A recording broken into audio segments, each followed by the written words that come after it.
अगर कोई सैकड़ों किलोमीटर से चल के आया है तो इसमें उसका कमाल नहीं, और अगर कोई घर से उठ के नहीं आया है तो इसमें वो अपनी अक्लमंदी ना समझे। वरना हकीकत तो ये है कि महबूब की महफिल को महबूब सजाते हैं, आते हैं वही जिनको सरकार बुलाते हैं। सिर्फ वही आके बैठा करते हैं जिन्हें हुजूर बुलाया करते हैं। ये तो मेरा और आपका मुकद्दर है कि रब ने महबूब की बातें करने के लिए इन उलमा का इंतखाब किया और बातें सुनने के लिए हमारा और आपका इंतखाब किया। ये उसका करम है कि उसने हमारा और आपका इंतखाब किया है। और हमारा रब महबूब के तज़किरे के लिए हमारा मोहताज नहीं है। वो अगर चाहे तो पत्थरों से महबूब की नातें पढ़वा लेता है, वो अगर चाहे तो दरख्तों से महबूब के तज़किरे करा लेता है। ये तो करम है उसका, और ये उससे हमारे रिश्ते की मजबूती की दलील है कि जब दुनिया बिस्तर पे सोई हुई है उसने हमें और आपको जगा करके अपने महबूब की महफिल में बैठा रखा है। हाँ, ये उसने अपने महबूब की महफिल में बैठा रखा है। नौजवानों, अल्लाह करे इस तरह की महफिलें साल ब साल सजती रही, और एक पैगाम कौम के नाम साल में एक मर्तबा जरूर पहुंचता रहना चाहिए।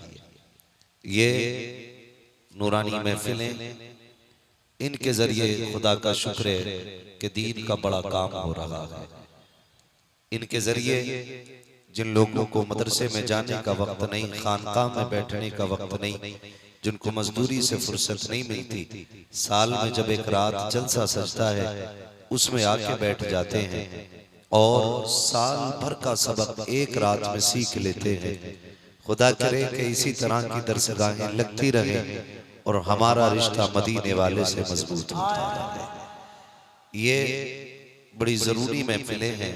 कई बार कहा भी जाता है, लोग एतराज करते हैं जलसों में क्या रखा है, क्या हो रहा है जलसों से। आप जमीन पे चल के देखेंगे तो पता चलेगा बहुत कुछ हो रहा है जलसों से, बहुत कुछ हो रहा है जलसों से। सही बताइए, भाई मोहम्मद अली फैजी ने जब ये मिसरा पढ़ा, हुजूर आपको देखना चाहता हूं, तो मुझे लगता है कि तकरीबन 95% यहाँ बैठे हुए लोगों ने ये मिसरा दोहराया। ये बताइए ये मिसरा कैसे याद हुआ? इन्हीं जलसों के जरिए याद हुआ, इन्हीं जलसों के जरिए याद हुआ। मैं दुआ करता हूँ अल्लाह भाई मोहम्मद अली फैजी की उम्र में बेपनाह बरकतें अता फरमाए, क्योंकि जो नौजवान अक्सर गाने गाया करते थे आज मोहम्मद अली फैजी की सुन के नाते पढ़ा करते थे। तो ये क्या है? ये सब हुजूर से कुर्बत के जरिए है और ये अलामतें हैं मुस्तफ़ा के करीब होने की। लोग कहते हैं नौजवान हुजूर से दूर हो रहा है। ये महफिल में कसरत से नजर आते काले बाल और ज्यादातर चमकते हुए जवानों के चेहरे ये बता रहे हैं कि जवान हुजूर से दूर नहीं हो रहा है, बल्कि दिन ब दिन हुजूर से जवान करीब होता हुआ जा रहा है, करीब हो रहा है।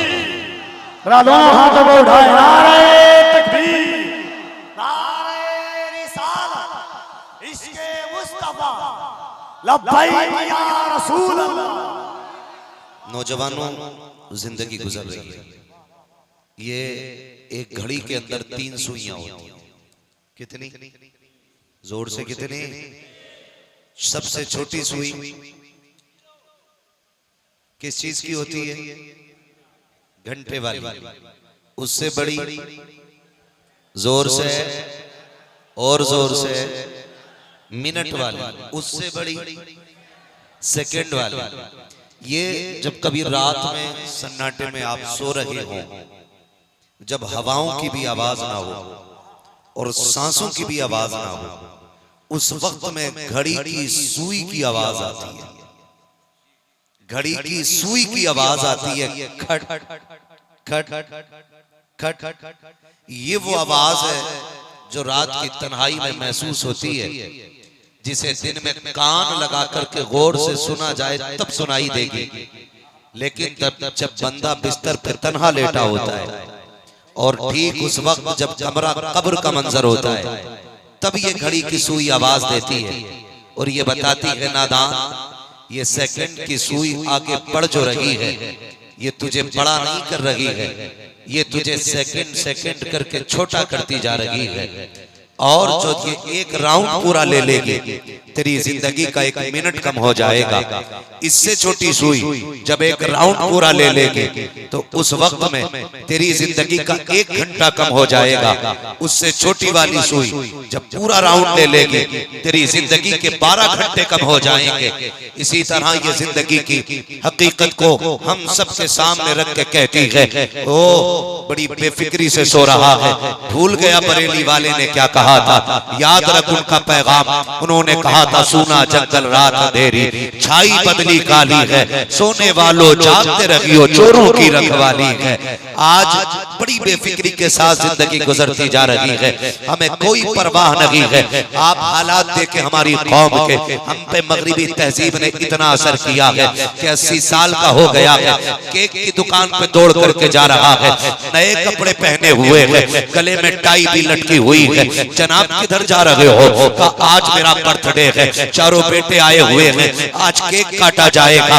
बूढ़ा बाप जिसके माथे पे झुर्रियां पड़ गई हैं, उसे केक काटने की खुशी हो रही है। गुब्बारे लगा करके बेटे घर को सजा रहे हैं, ये गुब्बारों को देख करके मुस्कुरा रहा है। मैं 70 साल का हो गया हूँ, मैं 80 साल का हो गया हूँ। नादान ये मुस्कुराने की घड़ी नहीं है, ये तो आंसू बहाने की घड़ी है। अगर तेरी जिंदगी के 70 साल बीत गए थे तो केक काट के खुशियां ना मना, अपने 70 साल की गुजरी हुई जिंदगी को याद कर। कितनी रातें तूने ऐसी गुजारी है जिनमें तूने सलात और तस्बीह पढ़ी हो, जिनमें खड़े होकर के तूने तहज्जुद के सजदे किए हो। मुझे बता तो सके, याद कर अपनी पूरी जिंदगी को। 70 साल में तूने कितनी मर्तबा रातों रात खड़े होकर के सलात और तस्बीह में गुजारी है, रातों के क़याम में गुजारी है। अगर तुझे याद नहीं है कोई रात तो केक ना काट, खुशियां ना मना, बैलून ना फोड़, बल्कि रब तुझे तौफीक दे, मुसल्ला बिछा ले, आंखों में आंसुओं की खैरात ले ले, रब की बारगाह में सजदा रेज़ हो जा। वो इतना करीब है, इतना करीब है, एक रात रो के दिखा दे, वो तेरे 70 सालों के गुनाहों को पल में माफ करवा दे।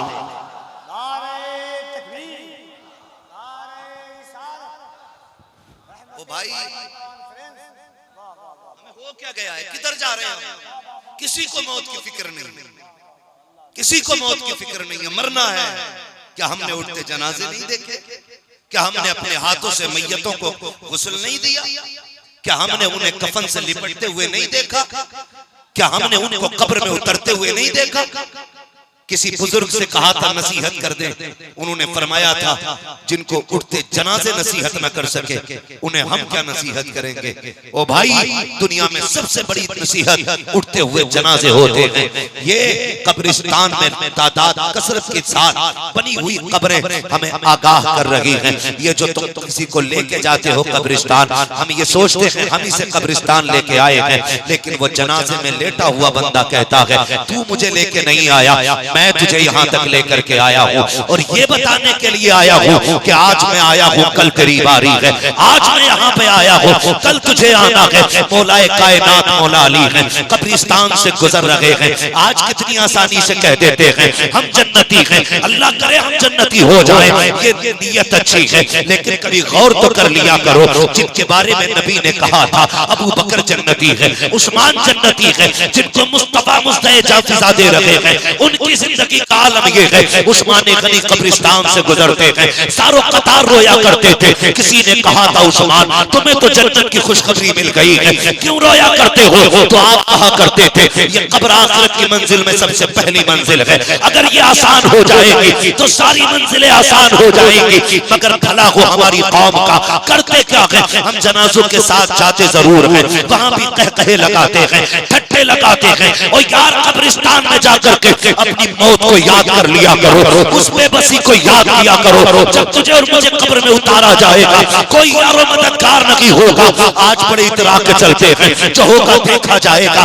क्या देखने का औकात क्या है? तुझे बेबस किया जाएगा, जैसी मौत धक्का देगी ऐसा गिरेगा तख्ते पे कि अपने हाथ से गुस्ल नहीं कर पाएगा, खुद से कपड़े नहीं उतार पाएगा। चादर तेरे ऊपर डाली जाएगी, अगर वो सरके की संभाल न नहीं पाएगा। जब पानी डालने वाले डालेंगे, करवट तू नहीं ले सकता है, दूसरे करवट दिलाएंगे। किस चीज पे इतराता है, कौन सी दौलत तेरे पास है, जगहों का देखा जाएगा, कुछ नहीं देख सकता है। हजरत अली ने कहा था, कब्रिस्तान वालों बताओ तो सही कैसी गुजरी है। आवाज आई कब्रों से, अली हमारी बात में पूछना, पहले ये तो बताओ जो बिल्डिंग हमने छोड़ी थी उस इमारत का क्या बना है, जो हमने अपने यार छोड़े थे वो यारों का क्या हाल है। किसी ने कहा मैं बीवी छोड़ के आया था, वो मर गई होगी मेरे घर में। अल्लाह अकबर। हजरत अली ने कहा था, जो यार तुमने छोड़े थे तुम्हारी जगह दूसरे यार उनको मिल गए हैं। जो हवेली तुम छोड़ के आए थे तेरी औलाद ने तकसीम करके उसको बीच से बांट के 2 हिस्सों में तकसीम कर दिया है। तेरी बीवी बच्चों में घुल मिल गई है,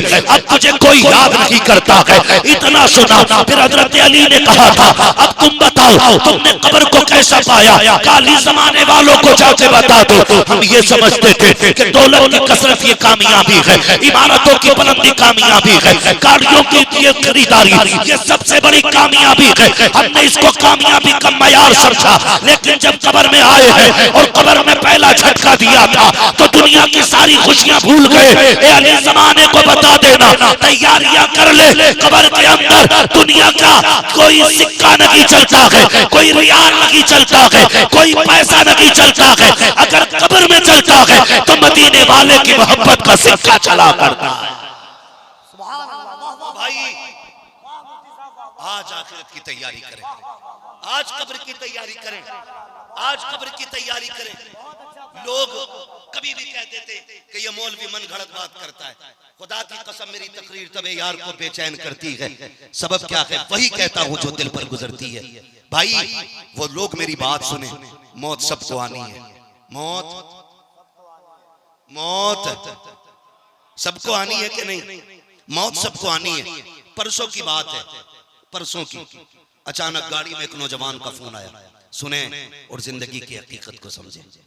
एक नौजवान का फोन आया, ये अल्लाह की इज्जत की कसम खा के कह रहा हूँ, हुजूर की इज्जत की कसम, अगर मैं झूठ बोलूं अल्लाह मेरी जबान आज ही गूंगी हो जाए। ये बात उसने नौजवान ने फोन करके कहा, मैं आपसे कुछ बात पूछना चाहता हूँ। मैंने कहा यार पूछ, क्या बात है। कहने लगा मैं ये पूछना चाहता हूँ, मेरे वालिद का इंतकाल हो गया, पता ये करना है वो मुझसे राजी है कि नाराज है। मैंने कहा यार मैं कैसे बताऊं। उसने कहा पूरी बात सुन लो, खुद बता दोगे। मैंने कहा चल बता। उसने जो बताना शुरू किया ना, उसने कहा कि मेरी उम्र 17 साल है। कितनी समझे बहुत गौर से, मेरी उम्र 17 साल है। मैंने कहा फिर।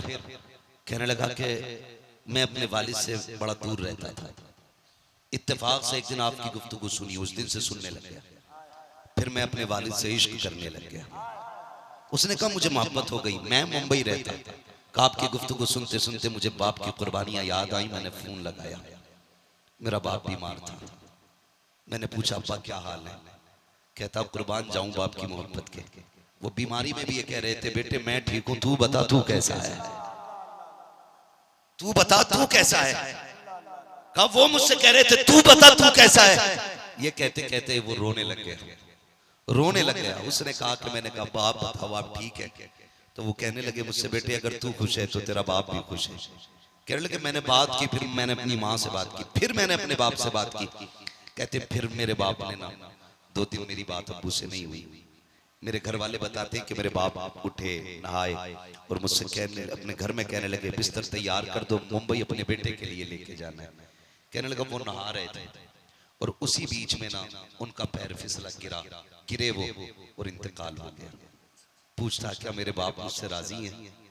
मैंने कहा यार जो जाते जाते ये कहता चला गया हूँ मेरा छोटा बेटा, मेरा छोटा बेटा, मेरा छोटा बेटा, अल्लाह की रहमत से उम्मीद है कि तेरा बाप तुझसे दुनिया से राजी होके गया, राजी होके गया। वो कहता 2 दिन पहले ना 2 दिन पहले मैंने ख्वाब देखा था, सुने मौत की हकीकत समझे।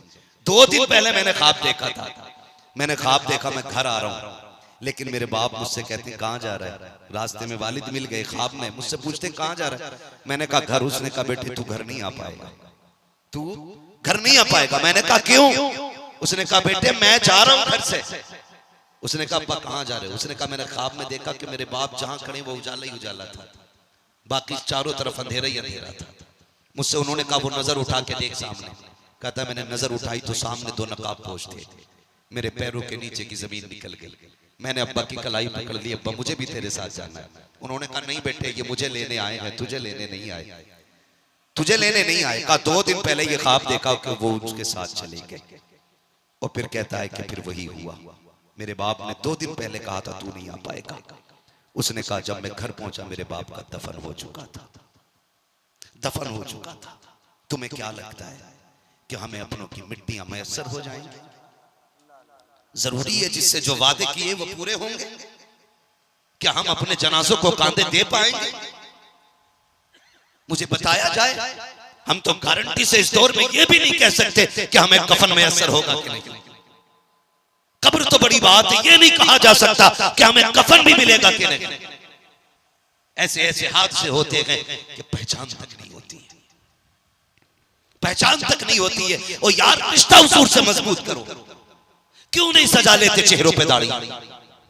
क्यों नहीं बना लेते लिबास मुस्तफा जैसा?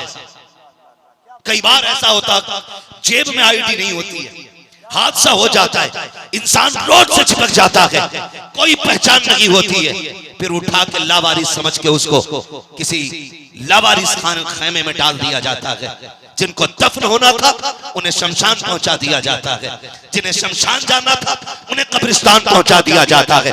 वजह क्या होती है कि कोई अलामत नहीं होती। और भाई अपने सरों पे टोपियां रखा करो, चेहरों पे दाढ़ियां रखा करो, इसलिए कि अगर हादसे कितने भी बुरे तरीके से हो जाए, अगर एक एक निशान भी मिट जाएगा, तेरे लाश से लिपटी हुई टोपी कह देगी इसे लावारिस ना समझना, ये वो है जिसका काबे वाला भी वारिस है, मदीने वाला भी वारिस।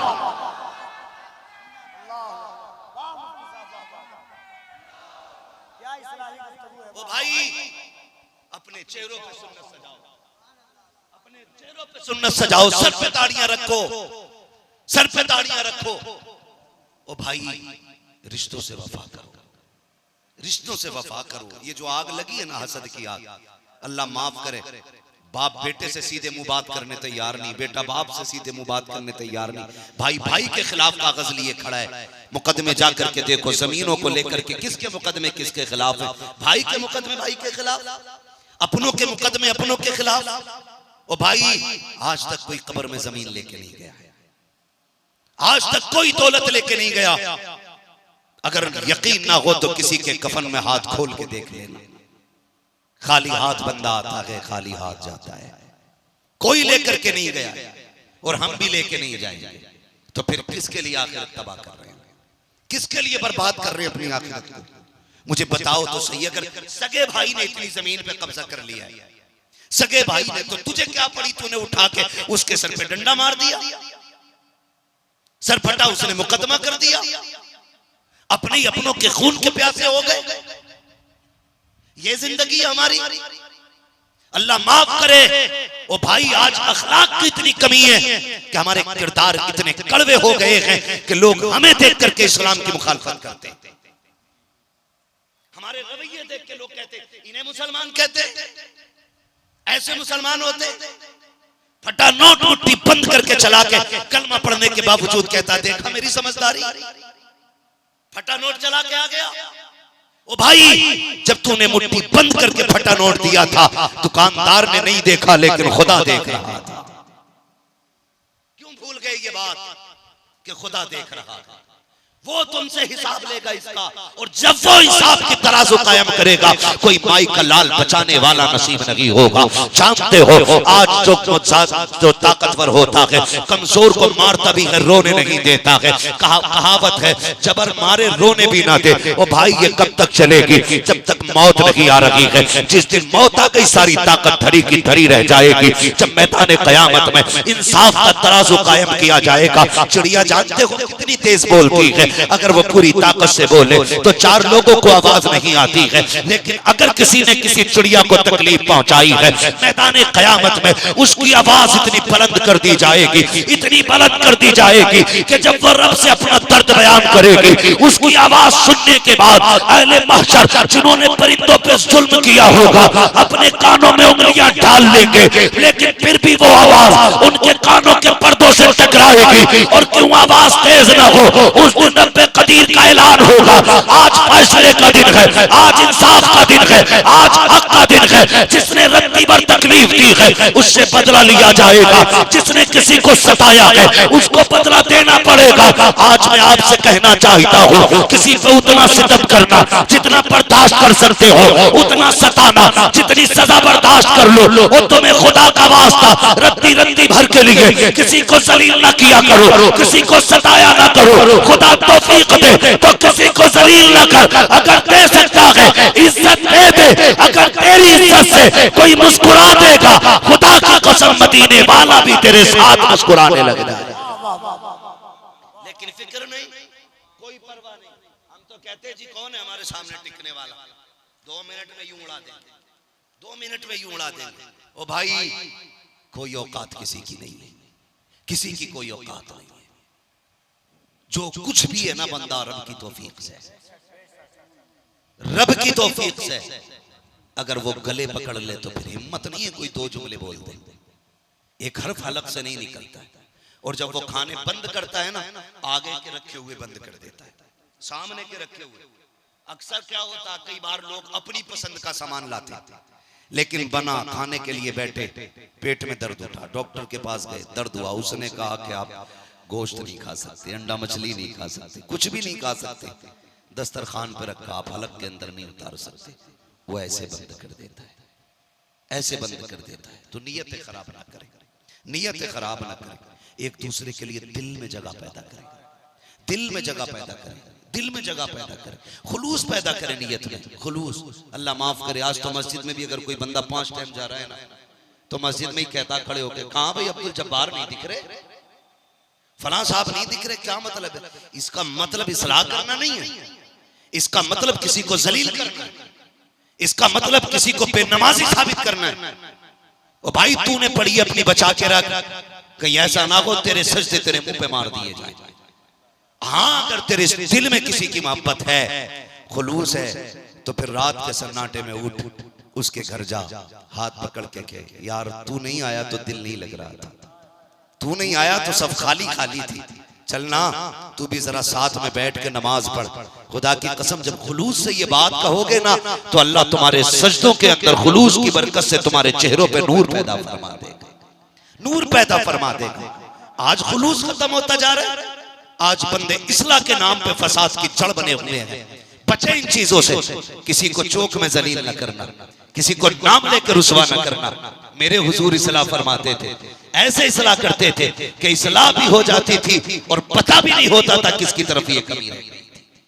बदलें अपने रवैयों को, बदलें अपने तरीकों को। खुदारा हम अपने रिश्ते अल्लाह और उसके रसूल से मजबूत करें, अल्लाह और उसके रसूल से रिश्ते मजबूत करें। वो एक बंदा था मुस्तजाबुद्दावात, मुस्तजाबुद्दावात, कभी घमंड ना करना, कभी तराना मत।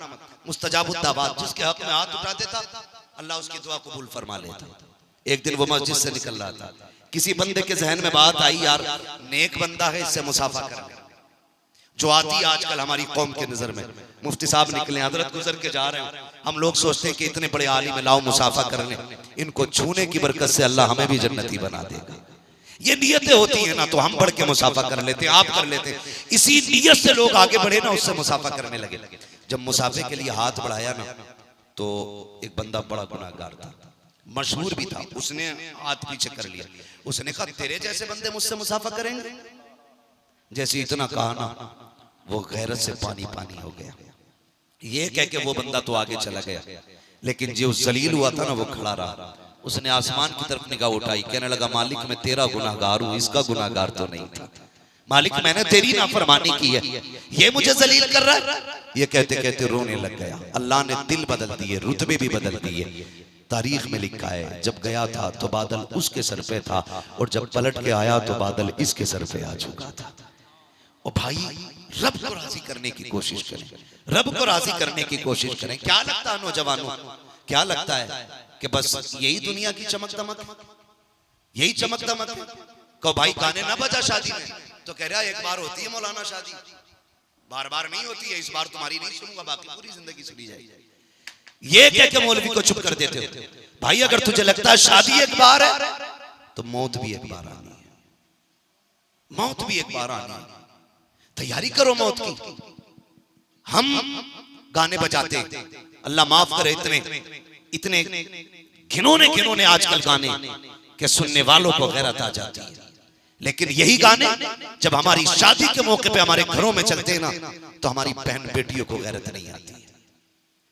ये गैरत, मर्दों की गैरत का पानी उतर गया आंखों से, मर्दों की नजरों से हया जा चुकी है।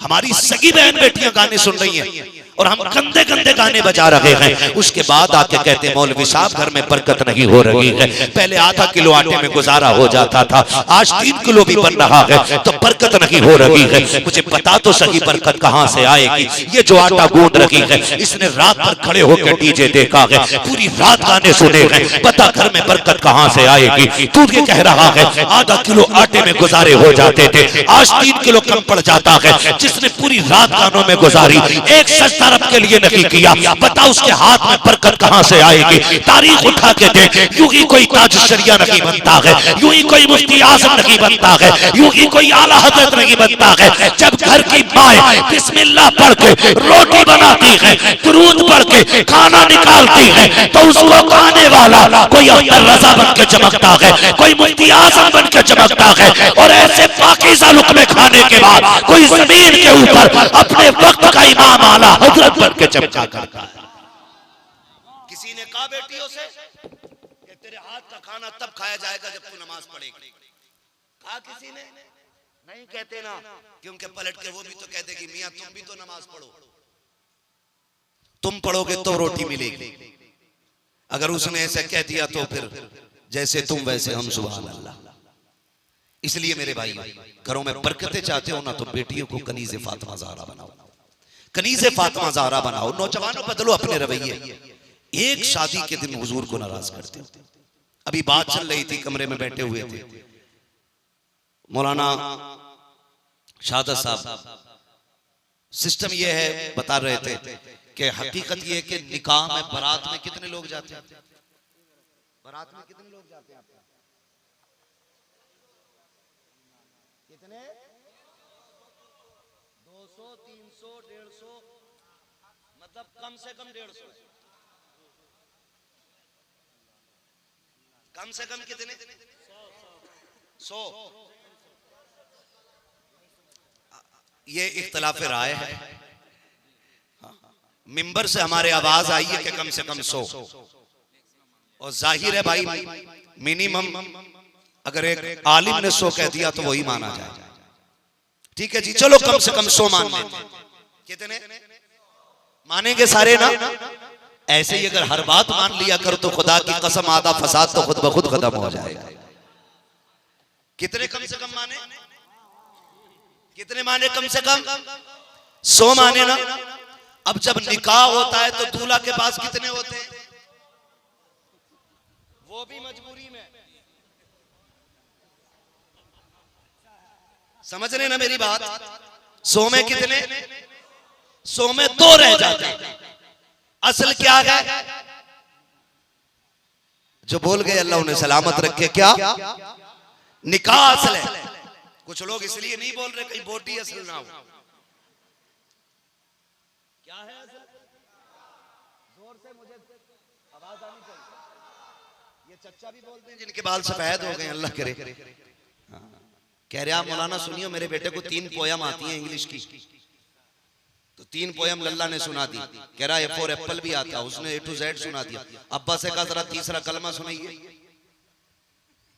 तो अब्बा पहले ही कलमे में कले खा रहा। हाँ, ये हकीकत है। जिनके बेटों को बचपन में 10 गाने याद हैं, उनके अब्बा को दुआए कुनूत याद नहीं। दुआए कुनूत उनके बाप को याद नहीं है। ये कड़वी सच्चाई है। तो निकाह असल है ना। बैठे कितने वहां पे? 2, बाकी किधर गए? आए क्यों थे? क्या करने आए थे? किसी के बाप ने कमा के रख दिया था, हराम की रोटी तोड़ने आए थे।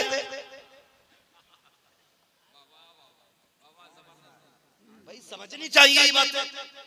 असल निकाह होता है तो बेगैरत निकाह में नहीं, खाने के पिंडाल में सबसे पहले। माशाअल्लाह कारी साहब तशरीफ ले आए। अल्लामा ज़ियाउर रसूल साहब से मिला।